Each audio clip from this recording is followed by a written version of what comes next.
لله والصلاة والسلام على رسول الله وعلى آله وصحبه أجمعين أما بعد. عن أبي هريرة رضي الله عنه قال قال رسول الله صلى الله عليه وسلم كل أمتي يدخلون الجنة إلا من أبى. قيل ومن يأبى يا رسول الله؟ قال من أتاني دخل الجنة ومن عصاني فقد أبى. حاضرین، آج کے درس کا عنوان ہے اطاعت رسول صلی اللہ علیہ وسلم. راوی حدیث ابو ہریرہ رضی اللہ تعالی عنہ ہیں، بیان کرتے ہیں کہ رسول اللہ صلی اللہ علیہ وسلم نے فرمایا کل امتی یدخلون الجنہ الا من ابی، میری امت کے تمام لوگ جنت کے اندر جائیں گے سوائے ان لوگوں کے جنہوں نے انکار کیا. صحابہ کرام نے سوال کیا، اے اللہ کے نبی صلی اللہ علیہ وسلم، انکار کرنے والے کون ہیں؟ تو آپ نے فرمایا من اطاعنی دخل الجنہ ومن عصانی فقد ابی، کہ جو لوگ میری اطاعت کریں گے، میری راہ پر چلیں گے، وہ جنت کے اندر داخل ہوں گے. ومن عصانی فقد ابی، اور جو میرا انکار کریں گے، میرے احکام کی نافرمانی کریں گے، وہ جہنم کے اندر داخل ہوں گے. میرے بھائی اور دوستو، رسول اللہ صلی اللہ علیہ وسلم کی اطاعت کا سب سے پہلا تقاضا یہ ہے کہ رسول اللہ صلی اللہ علیہ وسلم سے محبت کی جائے، اور محبت کا تقاضا یہ ہے کہ رسول اللہ صلی اللہ علیہ وسلم کی عزت کا دفاع کیا جائے. نبی کی شان میں اگر کوئی گستاخی کرتا ہے، نبی کے خلاف کوئی مغلظات بکتا ہے، نبی کے خلاف کوئی ہرزہ سرائیاں کرتا ہے، تو ایسی صورت میں محبین رسول کے لیے ضروری ہے کہ ایسے لوگوں کو جواب دیا جائے، ایسے لوگوں کو کیفر کردار تک پہنچایا جائے. آپ سوشل میڈیا کو استعمال کرتے ہوں گے، سوشل میڈیا پر آئے دن آپ دیکھتے اور سنتے ہوں گے کہ بہت سارے لوگ ایسے ہیں جو نبی کریم صلی اللہ علیہ وسلم کی شان میں گستاخی کرتے ہیں. میرے بھائیوں اور دوستوں، حدیث کی روح سے اور قرآن کی روح سے یہ بات بالکل واضح ہے، اور علماء کرام کا اس بات پر اجماع ہے کہ جو لوگ بھی نبی کریم صلی اللہ علیہ وسلم کے شان میں گستاخی کرتے ہیں ان کو قتل کر دیا جائے. وہ واجب القتل ہیں. نبی کریم صلی اللہ علیہ وسلم کے گستاخان کا اس دنیا کے اندر پل بھر جینے کا بھی حق نہیں ہے. ان کو ان کے کیفر کردار تک پہنچانا بہت زیادہ ضروری ہے. آپ دیکھتے ہیں کہ ابھی چند دنوں قبل یتی نرسمہانند سرسوتی، جو ہندوستان کا ایک مشہور پنڈت ہے، جو لوگوں کو نبی کریم صلی اللہ علیہ وسلم کے خلاف بھڑکاتا ہے، لوگوں کو اسلام کے خلاف بھڑکاتا ہے، نبی کریم صلی اللہ علیہ وسلم کی شان میں گستاخی آئے دن کرتا رہتا ہے.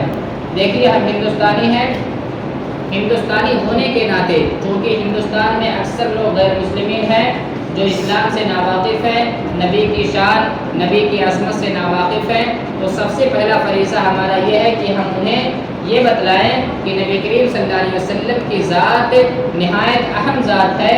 پیارے نبی صلی اللہ علیہ وسلم نے پوری انسانیت کے لیے جو خدمت کیا ہے کسی اور نبی نے ہرگز نہیں کیا، اور نہ ہی کسی انسان نے کیا ہے.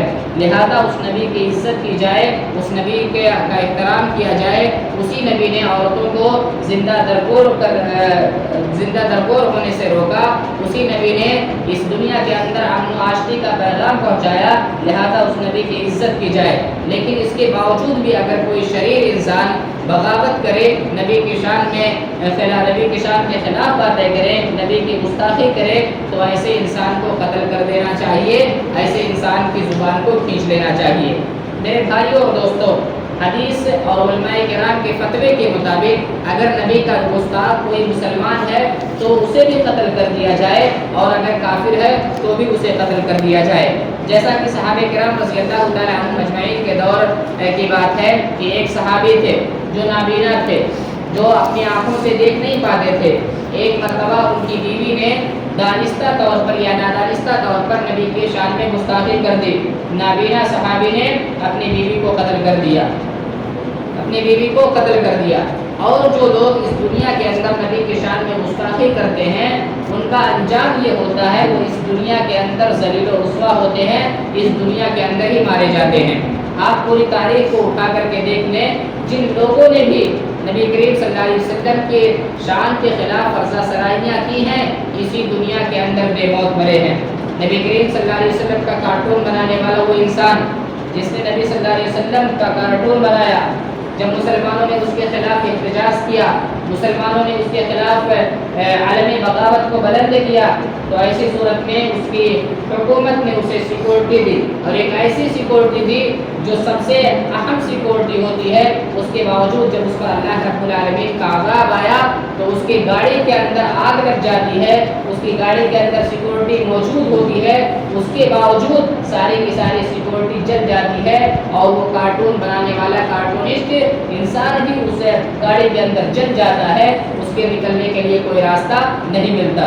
اسی طرح سے آپ ہمارے ہندوستان کے اندر دیکھیں گے، خاص طور سے ہندوستان میں بہت سارے لوگ ایسے ہیں جو نبی کی شان میں آئے دن گستاخی کرتے رہتے ہیں۔ کملیش تیواری کا نام آپ نے سنا ہی ہوگا۔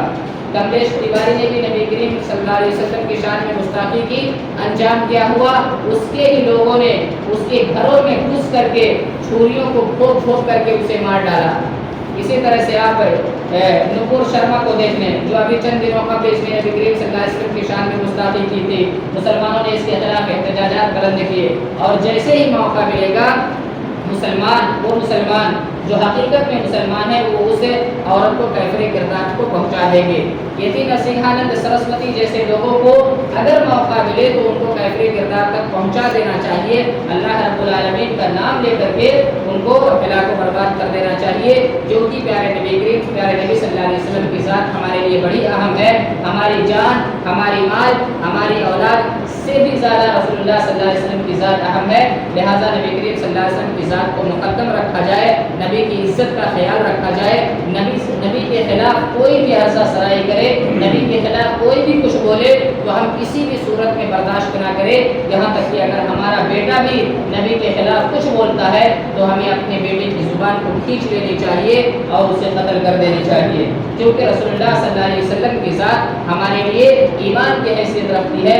ہمیں رسول اللہ صلی اللہ علیہ وسلم سے سب سے زیادہ محبت کرنا چاہیے، لیکن اگر ہم رسول اللہ صلی اللہ علیہ وسلم سے زیادہ اپنے بچوں سے محبت کرتے ہیں تو حقیقت میں ہم سچے مومن نہیں ہیں۔ اللہ رب العالمین سے دعا ہے اللہ تعالی ہم تمام مسلمانوں کو نبی کریم صلی اللہ علیہ وسلم کی عزت کا دفاع کرنے کی توفیق عطا فرما۔